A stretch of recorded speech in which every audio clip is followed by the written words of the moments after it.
नमस्कार दोस्त। तो हम सभी जुड़ चुके हैं आपके अपने channel math bye Pintu sir MGS में। दोस्त, इस क्लास में हम लोग आव्यूह संक्रियाओं के बारे में जानेंगे, यानी ऑपरेशन ऑफ मैट्रिक्स, जिसको हम लोग कहते हैं आव्यूह रूपांतरण विधि। कौन सा विधि दोस्त? आव्यूह रूपांतरण विधि। यानी आव्यूह पर प्रारंभिक संक्रिया। प्रारंभिक संक्रिया का मतलब दोस्त क्या होता है, जानिएगा। प्रारंभिक संक्रिया यानी फर्स्ट ऑपरेशन। फर्स्ट ऑपरेशन कहे तो ये कि आव्यूह पर हम कितनी क्रियाएं कर सकते हैं। क्लियर दोस्त? कि संक्रिया का मतलब यही है कि आव्यूह पर हम क्या क्या कर सकते हैं, इसी के बारे में दोस्त हमें जाना है, जो कि लिखा है आव्यूह रूपांतरण विधि।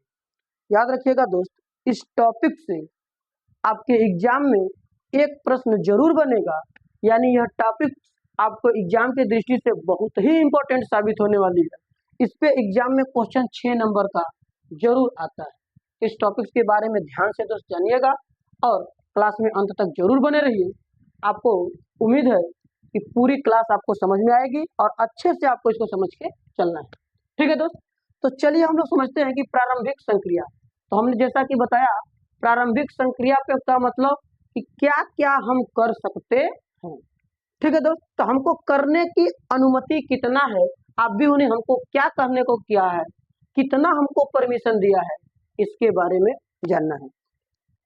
तो दोस्त ध्यान दीजिए, आव्यूह बनाने में हम लोग किसकी सहायता लिए थे? सर, आव्यूह बनने के लिए पंक्ति और स्तंभ की सहारा, यानी जो अवयव का हम सेटअप बैठाए थे उनको पंक्तियों में और स्तंभों में व्यवस्थित करके आव्यूह बनाया था। यही बातें हैं, क्लियर है?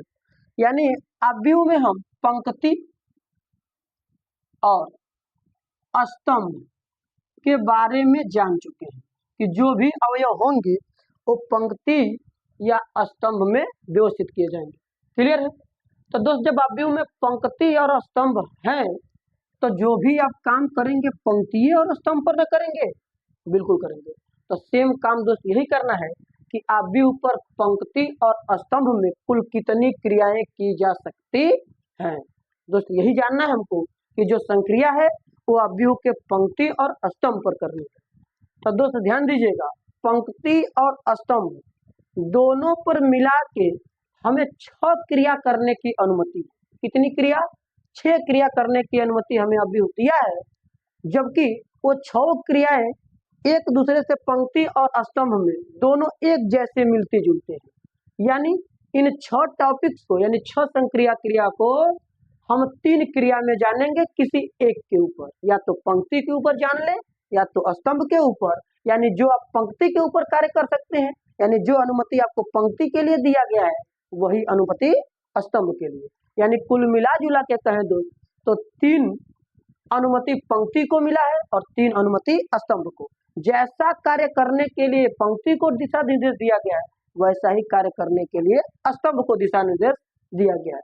तो इसीलिए 3 प्रकार पंक्ति का और 3 प्रकार स्तंभ का, दोनों मिला के 6 क्रियाएं होती हैं। जबकि दोस्त हम लोग जानेंगे बस 3, पंक्ति के हिसाब से या फिर स्तंभ के अनुसार। अब वही तीनों क्रिया जो हम जानेंगे, या तो पंक्ति या तो स्तंभ, और यदि हम पंक्ति को जान रहे हैं तो उतना ही क्रिया स्तंभ को अप्लाई कर लेंगे, या हम स्तंभ को जान लेते हैं तो वही क्रिया पंक्ति को अप्लाई कर लेंगे। तो दोस्त 6 में से हमें क्या करना है? 3 की बात। चलिए हम लिखते हैं दोस्त, क्या लिखेंगे? हेडिंग बनाइएगा। हेडिंग आपकी है आव्यूह पर, हेडिंग क्या है, उनके अंदर मान ही सीधे हैं, प्रारंभिक संक्रिया करने का कुल 6 नियम या 6 तरीका, नियम कहे तो तरीका या अनुमति व्याप्त है। व्याप्त है का मतलब क्या है? हमें परमिशन मिला है, यानी आव्यूह ये कहता है कि ऐसा काम आप कर सकते हैं। अब दोस्त नोट पॉइंट में ध्यान क्या देना है? 6 क्रिया में, 6 क्रिया में ध्यान यही देना है जिसमें 3 पंक्ति पर तथा 3 स्तंभ पर संक्रिया कर सकते हैं या संक्रिया करते हैं। दोस्त बिल्कुल यही बात जितना कि हमने आपको बताया कि अव्यूह पर कुल मिला के 6 संक्रिया करने का परमिशन है। 6 संक्रिया में 3 पंक्ति के लिए और 3 स्तंभ के लिए। अब 3 जो पंक्ति को मिला है, जिस प्रकार की अनुमति मिला है उसी प्रकार का अनुमति स्तंभ को भी मिला है, तो दोनों का मिला के 6 हो जाते हैं।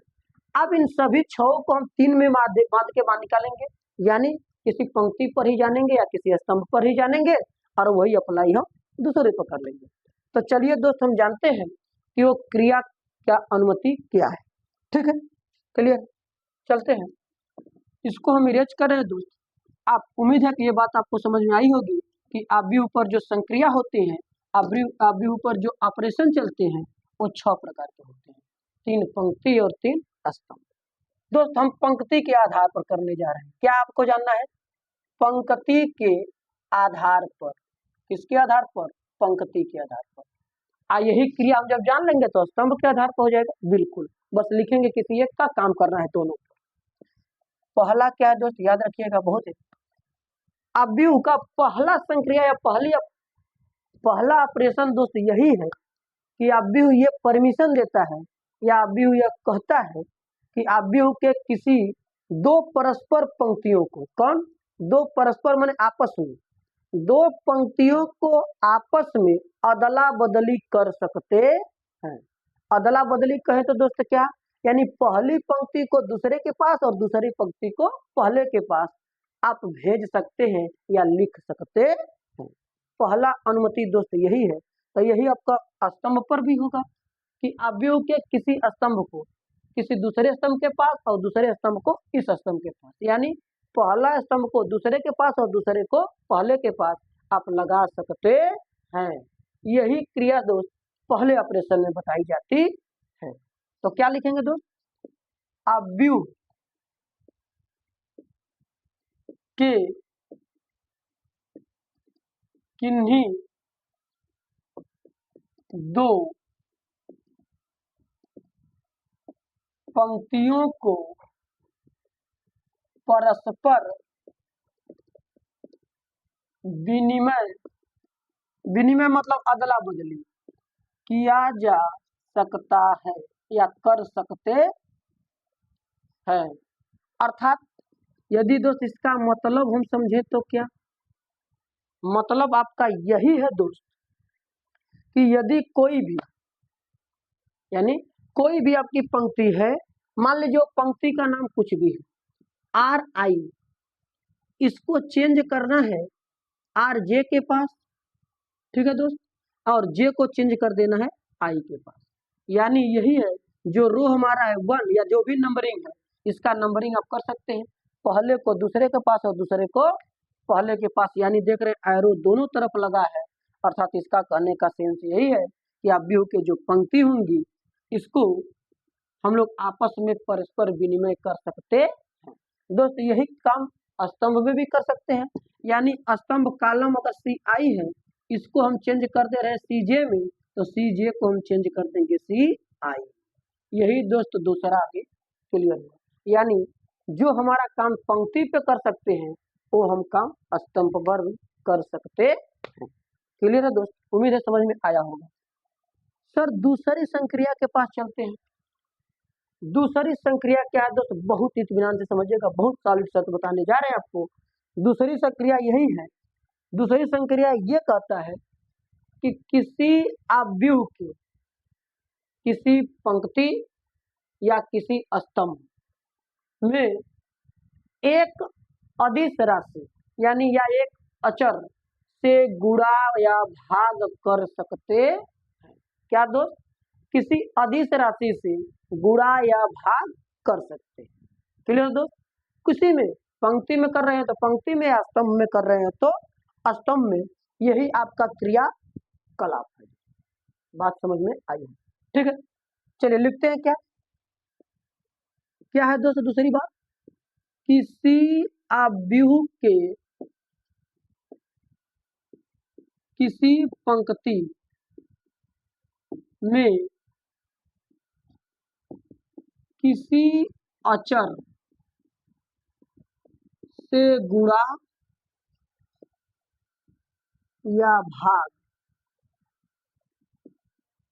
किया जा सकता है, यानी कर सकते हैं दोस्त। यही बात आपको जानना था। यदि कोई अवयव है तो उसके किसी पंक्ति में या किसी स्तंभ में, दोस्त हम बात लिख रहे हैं पूरी पंक्ति का, यही काम आपको स्तंभ पर भी अप्लाई करना है।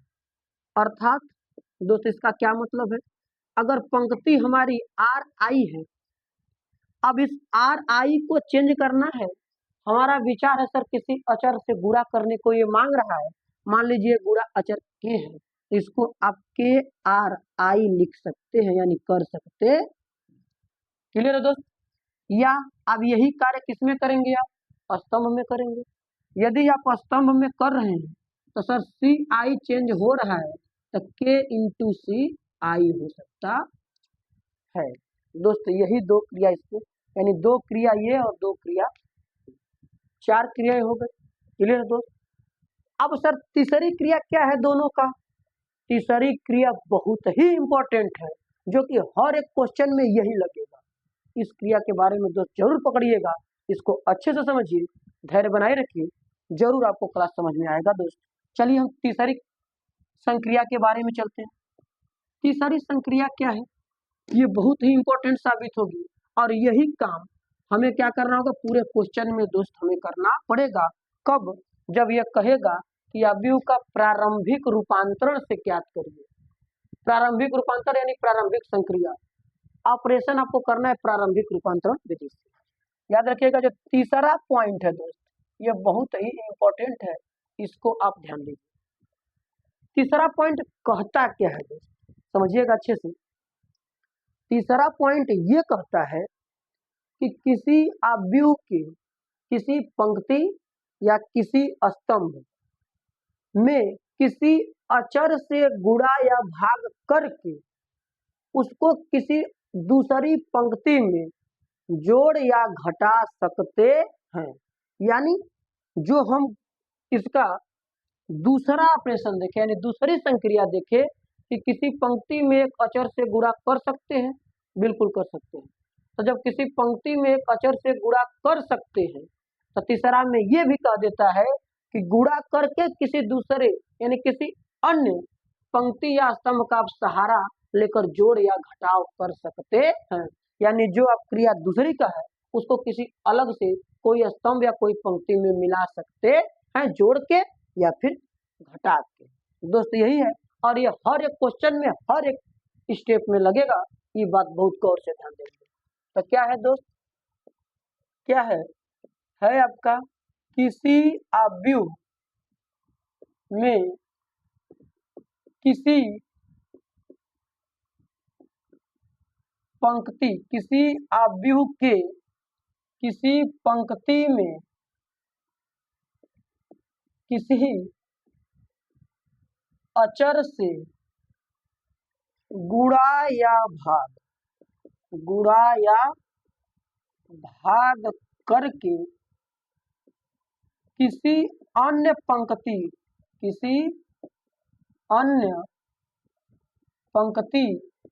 में जोड़ा अथवा घटाया जा सकता है। दोस्तों यही बात है, बहुत ही इत्मीनान से समझिएगा। कहता है कि अवयव के किसी पंक्ति में किसी अचर से गुणा या भाग करके आप किसी अन्य पंक्ति के साथ उसको जोड़ या घटा सकते हैं। तो दोस्त क्लियर है कि बात समझ में आई होगी। और यही काम आपको क्या करना है सर, यही काम स्तंभ के भी साथ कर सकते हैं। अर्थात इस बात को हम जाने तो क्या है दोस्त, ये बात यही है कि अगर कोई पंक्ति आर आई है, इसका चेंजिंग हम कर रहे हैं, यानी इसको कन्वर्ट कर रहे हैं किसी अचर से गुणा करके, तो के इंटू आर आई प्लस आप आर जे लिख लीजिए। यानी जो आप आर आई का बदलाव करने जा रहे हैं उसमें अचर राशि से गुणा करिए और किसी अन्य पंक्ति को जोड़ या घटा सकते। तो हमने जोड़ का निशान दिया, या यही काम किस में होगा दोस्त, कॉलम के साथ होगा, यानी स्तंभ के साथ। तो कोई CI कॉलम है उसमें गुणा करेंगे K से CI के साथ और उसको ले जाके किसी भी कॉलम के साथ जोड़ देंगे, यानी K into CI plus CJ, यानी जो भी आप स्तंभ बदल रहे हैं उसमें किसी भी अचर राशि से गुणा करके अगले स्तंभ को जोड़ा जा सकता है, जिससे कि मान में कोई प्रभाव नहीं पड़ता, यानी ये अनुमति मिली है। दोस्त यही आपको अनुमति ध्यान देना है कि प्रारंभिक रूपांतरण में यही अनुमति आपको मिली है, यानी ये काम आप कर सकते हैं। दोस्त यही क्रिया आपको ध्यान दीजिएगा, एग्जाम में एक क्वेश्चन जरूर बनेंगे, तो इस क्वेश्चन के बारे में आप पढ़ेंगे। अब दोस्त एक बार इसको हम रिवीजन करते हैं। क्या हमने बताया कि प्रारंभिक रूपांतरण में सर 6 क्रिया कर सकते हैं। कितनी क्रिया कर सकते हैं? 6 क्रिया कर सकते हैं। अब वो 6 क्रिया करने के लिए किया क्या जाएगा? सर वो 6 क्रिया में 3 पंक्ति के हिसाब से होगा और 3 स्तंभ के हिसाब से, यानी 3 काम आप पंक्ति को करेंगे और 3 काम आप स्तंभ को करेंगे। बिल्कुल दोस्त यही करना है कि 3 काम पंक्ति को और 3 काम स्तंभ को। जो काम पंक्ति में हो रहा है, जैसे हो रहा है, वही काम स्तंभ में होगा, उसी प्रकार होगा। दोस्त क्लियर है? समझ में आया होगा क्या था? पहला अनुमति क्या है या पहली संक्रिया क्या है? अवयव के किसी दो परस्पर पंक्ति या स्तंभ को आपस में विनिमय यानी अदला बदली कर सकते हैं, यानी दूसरे को उठा के पहले के पास और पहले को उठा के दूसरे के पास रख सकते हैं। क्लियर है? दूसरा क्या था? दूसरा ये था कि किसी भी पंक्ति या स्तंभ में किसी एक अचर राशि जैसा कि जरूरत होगा गुणा या भाग करके छोड़ सकते हैं, यानी गुणा या भाग कर सकते हैं। क्लियर दोस्त? तीसरा बात क्या है? तीसरा शर्त यही है दोस्त कि अवयव के किसी भी पंक्ति में अगर किसी अचर राशि से गुणा कर रहे हैं या भाग कर रहे हैं तो उसको किसी अन्य पंक्ति के साथ जोड़ा या घटाया जा सकता है। दोस्त यही बात आपको तीनों समझना था। क्लियर दोस्त? समझ में आया होगा?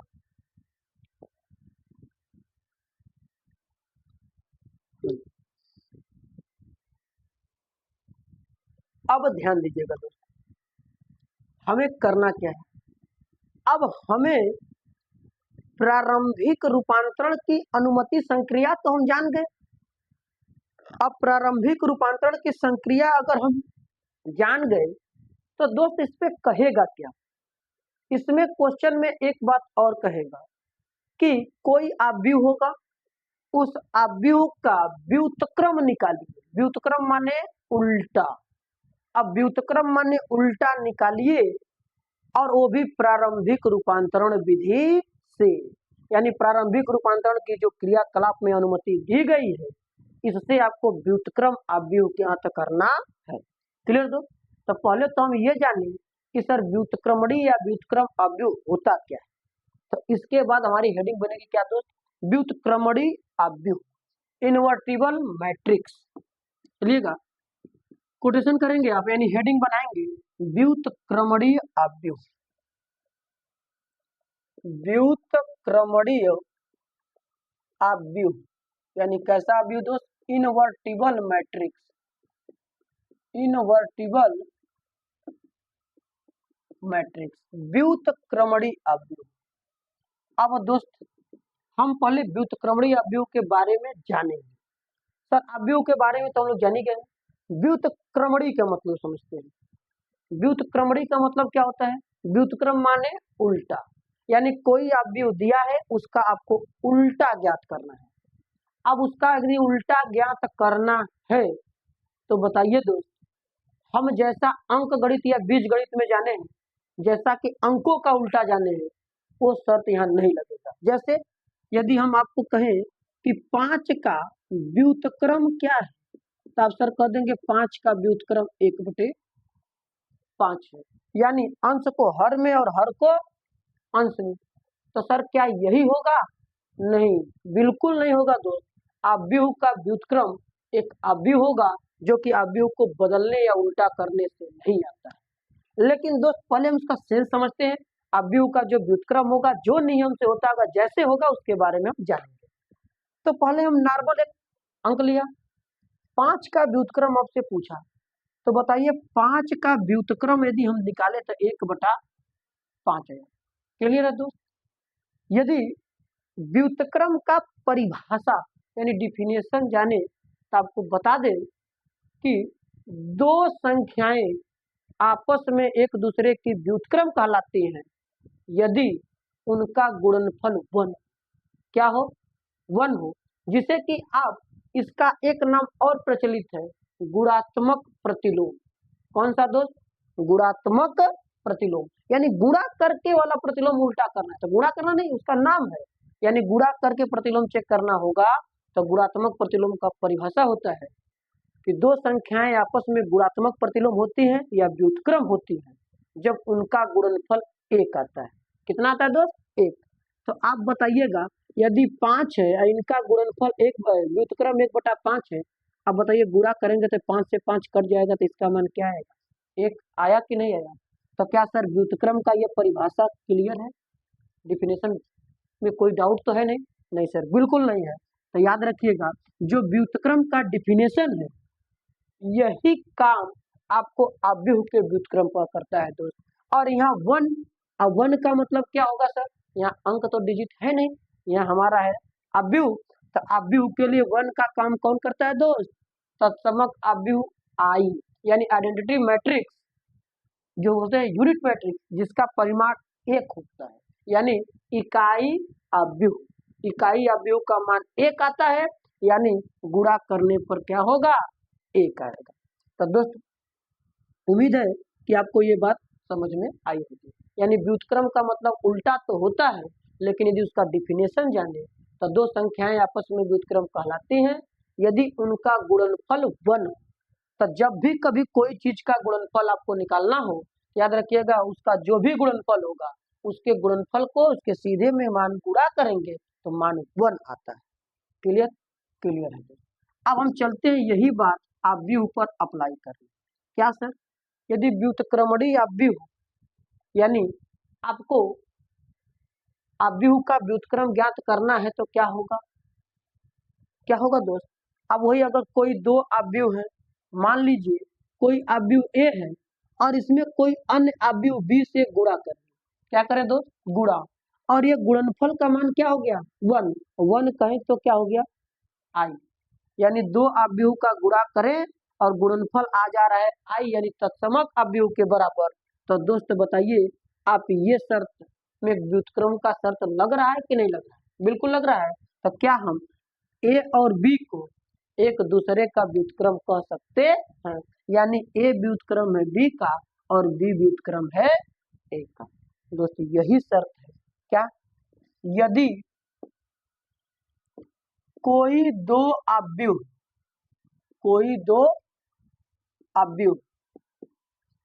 ए तथा बी यानी दो ठो हम अव्यूह लिख दिया, एक ठो ए और एक ठो बी का गुणन एक तत्समक अव्यूह, क्या हो? तत्समक अव्यूह यानी आई हो। क्या हो? आई हो। तो दोनों अव्यूह एक दूसरे के व्युत्क्रम होते हैं या व्युत्क्रमणीय होते हैं। दोस्त इस बात को बहुत गौर से ध्यान देंगे कि यदि कोई दो अवयव का आप गुणा कर रहे हैं, यदि दो अवयव का गुणनफल कर रहे हैं ए बी बराबर आई, या ये भी होना चाहिए दोस्त ध्यान दीजिएगा ए बी बराबर आई या बी इंटू ए बराबर भी आई हो, या इसको कहेंगे ए बी बराबर बी ए बराबर आई होना चाहिए। तो ए अगर बी बराबर आई है और बी इंटू ए बराबर भी आई है तो ए उल्टा है बी का और बी उल्टा है ए का, यही कहलाता है व्युत्क्रमणीय अवयव। दोस्तों अभी कहेंगे सर जी ए बी और बी ए आपने गुणन में बताया है कि दो अवयव क्रम विनिमय नियम का पालन नहीं करता है। हाँ ये तो शर्त है, लेकिन हमने उसमें ये भी बताया था कि यदि गुणनफल का मान आ भी जाता है तो ये नहीं तर्क रखना कि सब अवयव का गुणनफल क्रम विनिमय नियम का पालन करेगा। नहीं, हमने साफ साफ उसमें कहा है और नोट में लिखा है, बताया है कि अवयव क्रम विनिमय नियम का पालन किसी किसी का गुणनफल कर भी सकता है और किसी का नहीं, लेकिन शर्त है कि नहीं करता। तो आपको हर एक में ये शर्त अप्लाई नहीं करना है, किसी किसी का आ जाता है, यानी इसमें जो व्युत्क्रमणीय अवयव होते हैं उनका गुणनफल एक यानी आई के बराबर होता है। ये बात दोस्तों याद रखिएगा। अब यही है व्युत्क्रमणीय अवयव, यानी यदि कोई दो अवयव ए तथा बी का गुणन कर रहे हैं या बी तथा ए का गुणन कर रहे हैं और उनका गुणनफल का मान तत्समक अवयव आई आ रहा है, तो दोनों अवयव एक दूसरे के व्युत्क्रम कहलाते हैं। यानी ए व्युत्क्रम है बी का तथा बी व्युत्क्रम है ए का। यही शर्त है दोस्त व्युत्क्रमणीय अवयव ज्ञात करने का। क्लियर है? अब दोस्त व्युत्क्रम ज्ञात करने के लिए कुछ शर्त होगी। शर्त क्या होगी? नोट पॉइंट में ध्यान ये दीजिएगा दोस्त कि अगर दो अवयव ए तथा बी व्युत्क्रमणीय है तो याद रखिएगा दोनों अवयव वर्ग अवयव और समान कोटि के होंगे। क्या होंगे? समान कोटि। लेकिन क्या? यदि दो अवयव ए तथा बी व्युत्क्रमणीय अवयव है तो दोनों की कोटि समान होगी एवं दोनों अवयव वर्ग अवयव होंगे। कौन से होंगे दोस्तों? वर्ग अवयव होंगे। ये बात को ध्यान दीजिएगा कि यदि दो अवयव ए तथा बी एक दूसरे के व्युत्क्रमणीय हैं तो दोनों की कोटियां बराबर होंगी और वर्ग होंगे। यानी 2x2 के पहला है तो दूसरा भी 2x2 का ही होगा। यदि 3x3 का पहला है तो दूसरा भी 3x3 का ही होगा। ये बात को बहुत गौर से ध्यान देंगे। क्लियर है? तो व्युत्क्रमणीय अवयव के बारे में आपको समझ में आया होगा दोस्त। स्क्रीनशॉट आप इसका ले लीजिएगा। ठीक है? अब सर व्युत्क्रमणीय अवयव तो है, तो हम थोड़ा से इसके अलग पॉइंट से हट के चर्चा करने जा रहे हैं कुछ दूसरे बिंदु पर। अब दूसरे बिंदु पर चर्चा करेंगे दोस्त तो उसमें से एक कॉन्सेप्ट निकल के आएगी और उस कॉन्सेप्ट के बारे में जानेंगे। पहले हम क्या कॉन्सेप्ट जानेंगे ये जानते हैं। क्या जानेंगे दोस्त? अब जैसे कि हमने इसके बारे में जानने से पहले आपको लिखा कि व्युत्क्रमणीय अवयव के लिए व्युत्क्रम का पहले मतलब समझो। 5 का व्युत्क्रम क्या है? तो हमने लिख दिया 1/5। यानी हमको ने ये देखा कि अगर 5 का व्युत्क्रम करना है तो आ गया था 1/5। यानी इसके नीचे 1 था तो नीचे वाला चला गया अंश हो गया हर में और हर हो गया अंश में। यही ना दोस्त रिजल्ट निकल के आया? बिल्कुल। तो सर इसका तो उल्टा हो गया। अगर हम आपसे ये बोले कि सर 0 का उल्टा बताओ, यानी कोई एक शून्य है, कोई एक मान शून्य है या कोई एक संख्या शून्य है, तो शून्य का व्युत्क्रम बताओ। शून्य का व्युत्क्रम आप बताओ। तो व्युत्क्रम का अगर ये शर्त लगाएं कि इसके नीचे 1 है तो सर 1 जाएगा ऊपर और 0 आएगा नीचे। तो बताइए ये चेंज होकर के 1/0 होगा। क्लियर है दोस्त? 1/0 होगा। आप बताएंगे 1 यदि 0 है तो इसका मान क्या परिभाषित है? कहेंगे सर नहीं परिभाषित है, यानी इनफाइनाइट है, अपरिभाषित है, कुछ भी हो सकता है। क्या होगा कोई पता नहीं है। तो आप बताइए जब अपरिभाषित है, जिसको परिभाषित किया ही नहीं जा सकता, तो क्या ये व्युत्क्रम का उत्तर हुआ? नहीं हुआ। और जब व्युत्क्रम का उत्तर नहीं हुआ तो यानी हम इस निष्कर्ष से ये क्यों पकड़ते हैं, यानी इस निष्कर्ष पर हम ये चला जाता है, इससे हम वहां पहुंचते हैं कि सर यदि कोई मान 0 है तो उसका कभी भी व्युत्क्रम नहीं किया जा सकता। दोस्त क्लियर है कि बात समझ में आई? क्या हमने कहा? व्युत्क्रम का जो शर्त लगाया वो तो ठीक है। तो हमने कहा कि अगर 0 का व्युत्क्रम निकालें और ये शर्त को अप्लाई करें, अंश चला जाए हर में और हर चला जाए अंश में, तो बताइए मान परिभाषित हो रहा है? नहीं हो रहा है। यानी जब मान परिभाषित नहीं हो रहा है तो सर उसको परिभाषा नहीं दिया जा सकता, और सर जिसको परिभाषित किया ही नहीं जा सकता, इसका मतलब उसका वो मान निकाला नहीं जा सकता। अर्थात हम इस निष्कर्ष पे पहुंचते हैं कि 0 का व्युत्क्रम नहीं होता। 0 का व्युत्क्रम नहीं होता। बात क्लियर है दोस्त? अब बताइए, जब शून्य का व्युत्क्रम नहीं होता तो शून्य कहीं भी आएगा उसका व्युत्क्रम नहीं होगा। यानी सर कोई भी अवयव है, अगर ओकर कुछ मान है या कोई अंक या कुछ भी है तब तो सर व्युत्क्रम होगा। और यदि कोई अवयव ऐसा है कि जौने का मान शून्य हो गया तो बताइए उसका व्युत्क्रम निकलेगा? नहीं निकलेगा। यानी दोस्त व्युत्क्रम उसी अवयव का निकलेगा जिसका कुछ अस्तित्व होगा। क्या होगा? अस्तित्व, यानी वजूद होगा, कुछ उसका मान होगा, ऐसा नहीं कि शून्य हो जाए, जिससे कि हम निष्कर्ष से दिख रहे हैं। तो दोस्त अगला कॉन्सेप्ट यही निकल के आता है कि अवयव का व्युत्क्रम हम तभी करेंगे जब कुछ अवयव का मान निकलेगा। ऐसा नहीं कि अवयव का मान शून्य हो जाए। यदि अवयव का मान शून्य होगा तो शून्य का कभी उल्टा या व्युत्क्रम नहीं होता। तो कहेंगे सर ये अवयव का मान, आपने अभी अवयव के मान के बारे में, अस्तित्व के बारे में बताया ही नहीं। तो दोस्त उसी को बताने के लिए इस बात पे चर्चा हमने किया है। तो अगली हेडिंग दोस्त क्या बनेगी? किसी अवयव का अस्तित्व ज्ञात करना। क्या दोस्त? अस्तित्व। अब यहाँ ध्यान दीजिएगा, ये जो बात हम बताएंगे यही बात आपको सारणिक, इसका अगला चैप्टर डिटर्मिनेंट्स जब पढ़ेंगे तो वहां भी उसका मान निकालने को आएगा, जो कि बहुत आगे की बात है।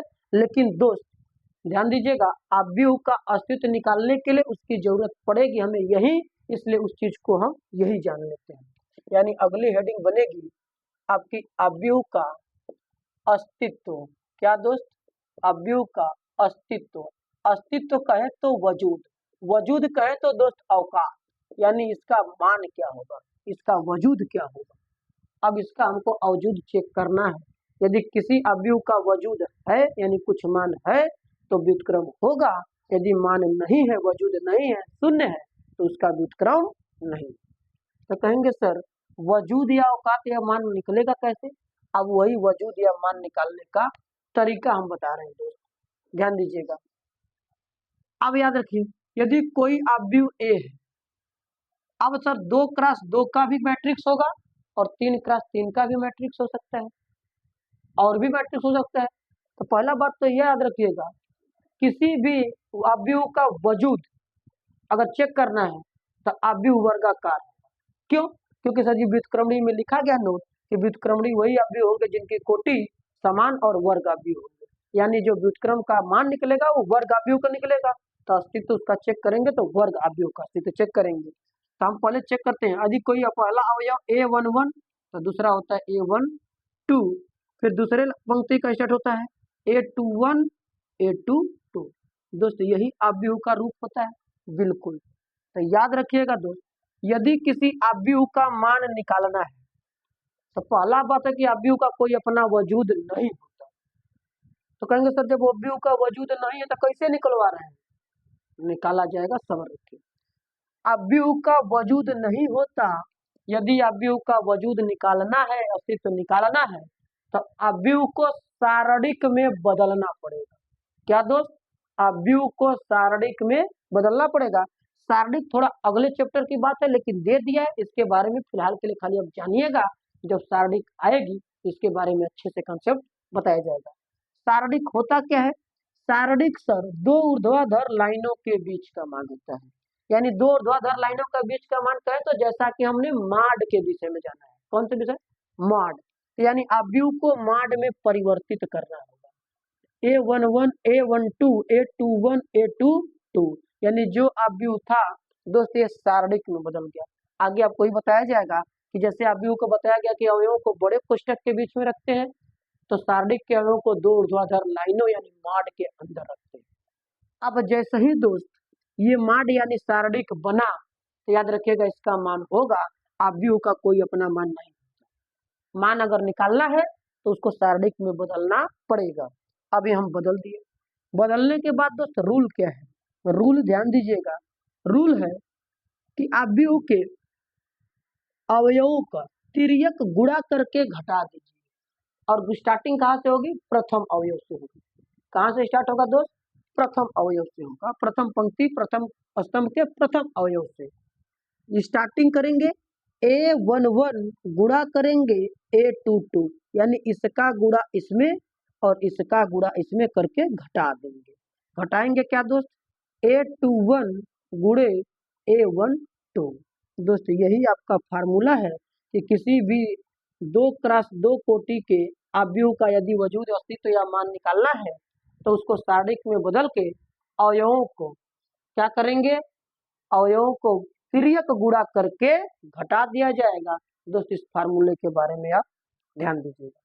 क्लियर है सर? क्लियर है। ये तो बहुत इजी समझ में आ जाता है दोस्त। आपको जब अवयव 3x3 का आएगा यानी मैट्रिक्स 3x3 का चलेगा, उसका वजूद या उसका मान निकालने के लिए थोड़ा कॉन्सेप्ट को ध्यान देना है, वो ही सबसे बड़ा इंपॉर्टेंट है। पेपर में 3x3 का ही देगा दोस्त, इस बात को ध्यान दीजिएगा।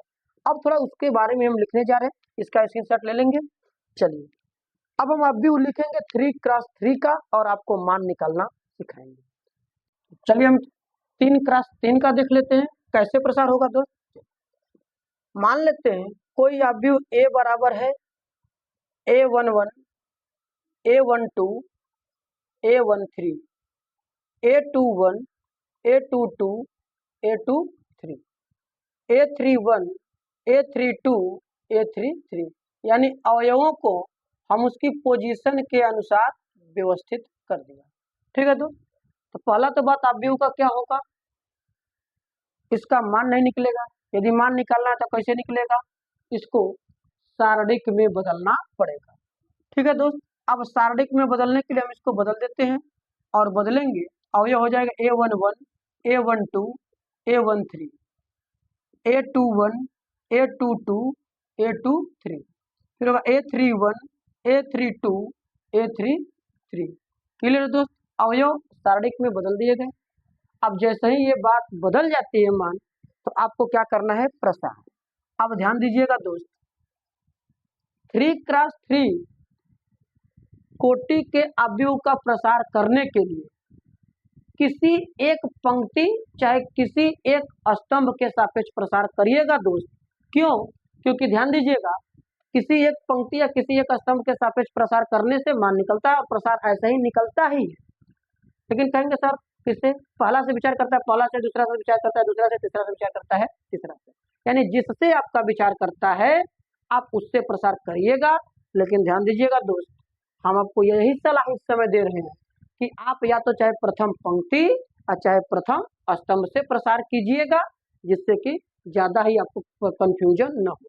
आगे जब आप करेंगे सर तो दूसरा से करेंगे तो दूसरा से करेंगे तो कुछ परेशानी होगी, जिसको हम आगे भी जब इस चैप्टर आएगा, सारणिक आएगी, तब हम इसके बारे में कवर करेंगे दोस्त। फिलहाल में आपको प्रथम पंक्ति या स्तंभ के हिसाब से ही प्रथम प्रसार करना है, जैसा कि हम बता रहे हैं। मान के चलिए इतना से आपका काम चल जाएगा। आगे भी सबसे निकाल सकते हैं, कोई दिक्कत नहीं होगी, लेकिन उसमें थोड़ा कंफ्यूजन है। हम इस समय से हम लिखेंगे क्या दोस्त, R1 के सापेक्ष प्रसार करने पर। अब R1 के सापेक्ष दोस्त प्रसार करेंगे तो याद रखिएगा क्या आएगा दोस्त। अब ध्यान दीजिए, प्रसार करने के लिए R1 के सापेक्ष पहला अवयव पंक्ति का उठाएंगे और गुणा करेंगे। कैसे दोस्त, नियम बहुत ध्यान सुनिएगा। जिस अवयव को आप उठा रहे हैं उसके पंक्ति और स्तंभ को छोड़ देना होगा, यानी पंक्ति और स्तंभ को छोड़ दीजिए, जो बचता है उनका क्रॉस मल्टीप्लाई करके घटा दीजिए। तो ये 1 1 उठाए, ये पंक्ति स्तंभ छूटेगा, ये अब बचेंगे ये चारों अवयव। अब इनका आप गुणा करेंगे, A22 गुणा करेगा A33 में, घटेगा A32 गुणा करेगा A23 में, A32 गुणा करेगा A23 में। क्लियर है दोस्त। दूसरा अवयव माइनस के साथ, दूसरा अवयव कैसे आएगा दोस्त, माइनस के साथ। अब ये भी गुणा करने चलेगा, बिल्कुल करेगा। और जब ये गुणा करने चलेगा तो इसके भी पंक्ति और स्तंभ को छोड़ेंगे, जो बचेगा उसका क्रॉस मल्टीप्लाई। तो ये वाला स्तंभ छूट गया, ये वाली पंक्ति A21 गुणा करेगा A33 से, A21 गुणा करेगा A33 से, घटेगा A31 गुणा करेगा A23 से, A31 गुणा करेगा A23 से। क्लियर है दोस्त, क्लियर। अब सर तीसरा अवयव उठेगा और वो प्लस में होगा, यानी पहला अवयव प्लस, दूसरा माइनस, तीसरा प्लस। क्यों होता है दोस्त, आगे जब इसके बारे में हम लोग सारणिक में पढ़ेंगे, इसका चिन्ह का भी निर्धारण हम आपको बताएंगे, फिलहाल में आपको यही मान के चलना है कि पहला अवयव प्लस, दूसरा माइनस, तीसरा फिर प्लस। चाहे वो पंक्ति का अवयव उठा लीजिए, चाहे स्तंभ का। स्तंभ भी उठाए तो पहला प्लस, दूसरा माइनस, तीसरा प्लस। अब तीसरा उठाएं, ये भी गुणा करेगा किसमें? अपने पंक्ति और स्तंभ को छोड़ के। जब पंक्ति छोड़ेगा, स्तंभ छोड़ेगा तो ये बचेगा। A21 गुणा करेगा A32 में, A21 गुणा करेगा A32 में, माइनस A31 गुणा करेगा A22 में। दोस्तों यही है, क्लियर? बस यही प्रसार करना है, यही आपका फार्मूला की भांति काम करेगा दोस्त। अब इस फार्मूला का मान कैसे याद रखना है, मैं आपको ट्रिक भी बता देता हूँ कि सर ये कैसे याद रखेंगे। ये एक फार्मूला की भांति कार्य करेगा। कैसे दोस्त? किसी पंक्ति के सापेक्ष या किसी स्तंभ के सापेक्ष आप प्रसार करिएगा, निकलेगा, लेकिन हमने क्या कहा? प्रथम पंक्ति या प्रथम स्तंभ के सापेक्ष। और हमेशा आप प्रथम पंक्ति से ही करिएगा, जिससे मान इजी दिखता है, ज्यादा इधर उधर घुमाव नहीं होता है। स्तंभ को भी पकड़ रहे हैं तो उसमें थोड़ा घुमावदार आकृतियां बनेगी। तो आप अधिकतर कोशिश करिएगा कि प्रथम पंक्ति के हिसाब से प्रसार करिएगा। अब प्रथम पंक्ति के हिसाब से प्रसार करेंगे दोस्त, तो प्रथम पंक्ति का प्रथम अवयव गुणा करेगा अपने पंक्ति और स्तंभ को छोड़कर, जो शेष अवयव बचेंगे क्रॉस मल्टीप्लाई करके घट जाएगा। क्लियर है दोस्त? क्लियर है। दूसरी बात क्या है? फिर दूसरा अवयव उठेगा, माइनस के साथ चलेगा, वो भी गुणा करेगा किसमें? पंक्ति और स्तंभ को छोड़ के जो शेष अवयव बनेंगे उनसे क्रॉस मल्टीप्लाई करके घटा दिया जाएगा। तीसरा अवयव उठेगा प्लस के साथ, वो भी गुणा करेगा किसमें? अपने पंक्ति और स्तंभ को छोड़ेगा और जो बचेंगे उनका क्रॉस मल्टीप्लाई करके घटा दिया जाएगा। दोस्त यही तरीका है 3x3 के मैट्रिक्स को हल करने का, अस्तित्व निकालने। क्लियर दोस्त? उम्मीद है कि समझ में आया होगा। ठीक है, अब हम दोनों यानी 2x2 के मैट्रिक्स और 3x3 की मैट्रिक्स का प्रसार करना जान गए हैं। इस पे जो क्वेश्चन बनेंगे एग्जाम्पल के तौर पर क्वेश्चन को ही उठाया जाएगा और अगली क्लास में हम लोग इसके बारे में चर्चा करेंगे। ठीक है दोस्त? तो इसके बाद हम लोग मिलेंगे अगली टॉपिक के साथ। बता देते हैं क्या है अगला टॉपिक आपका है, किसी अवयव का व्युत्क्रम निकालना, वो भी प्रारंभिक रूपांतरण विधि से। किस विधि से दोस्त? प्रारंभिक रूपांतरण विधि। यानी प्रारंभिक रूपांतरण का जो 6 संक्रियाएं की गई थी, 3 पंक्ति पे और 3 स्तंभ पे, वो क्रियाकलाप को करके आपको अवयव का व्युत्क्रम निकालना पड़ेगा। ठीक है दोस्त? तो हम लोग इस क्लास को अगले क्लास में देखेंगे, इसके साथ जरूर जुड़िएगा, आपको क्लास समझ में आएगा और प्रारंभिक रूपांतरण की बात भी आपको समझ में आई होगी। आपको मेन याद रखना, कंसेप्ट ध्यान देना है कि अवयव का अस्तित्व कैसे निकाला जाता है। यदि अवयव के अस्तित्व निकालते समय मान कुछ आता है, प्लस आए चाहे माइनस है, यदि अवयव का कुछ मान आया यानी कुछ वैल्यू आया, तो याद रखिएगा अस्तित्व है। यदि वैल्यू कुछ भी नहीं है, कट पीट के कुल 0 हो गया, शून्य हो गया, तो अस्तित्व नहीं होगा दोस्त। बस यही बात ध्यान देना है, क्योंकि हमने वह बताया था कि 0 का उल्टा क्या होता है, क्योंकि 0 का कोई अस्तित्व नहीं होगा व्युत्क्रम करने के बाद। तो वह अवयव का भी व्युत्क्रम नहीं होगा जिसका अस्तित्व शून्य होगा, जिसका मान कुछ भी नहीं। क्लियर दोस्त? तो अब हम लोग मिलेंगे अगली क्लास में। आपको क्लास कैसा लगा कमेंट सेक्शन में जरूर बताइए, और इस क्लास को अपने शेयर करिए मित्रों में भी, अपने ग्रुप में भी, जिससे कि वे भी मित्र या भाई जो इन सब बातों से अपरिचित है उनको आप परिचित कराइए और उनको भी क्लास में लेके आइए। ये सीरीज आपकी कंटिन्यू चल रही है, चलेगी। ठीक है दोस्त? और जो भाई इस चैनल पे नए हैं, चैनल को सब्सक्राइब करें, वीडियो लाइक करें, कमेंट करें और अपने भी फ्रेंड सर्किल ग्रुप में इसको शेयर करें, जिससे कि सभी लोगों को एक साथ भला हो सके। अच्छी से अच्छी चीजें जो बताई जा रही हैं उनका सभी को लाभ मिले। ठीक है दोस्त? तो हम लोग मिलेंगे अगले क्लास में। उस का टॉपिक हमने बताया कि प्रारंभिक रूपांतरण विधि से अवयव का व्युत्क्रम निकालना, यानी उल्टा निकालेंगे। और ध्यान दीजिएगा, एक टॉपिक आपको पेपर में आएगी, गारंटी है कि 6 नंबर का क्वेश्चन आएगा, कंफर्म है एक क्वेश्चन आएगा। दोस्तों हम ये नहीं कह सकते कि ये क्वेश्चन आएगा, लेकिन एक टॉपिक्स का क्वेश्चन जरूर आएगा। इस क्लास को जो बताने वाले अगली क्लास में, उसको भी देखना न भूलिए, आप उसको जरूर देखिए और उसके बारे में भी अपने मित्रों को बताइए। ठीक है दोस्त? अब हम लोग मिलेंगे अगली क्लास में, तब के लिए इतना ही, इजाजत दीजिए। थैंक यू, फिर हम लोग मिलेंगे।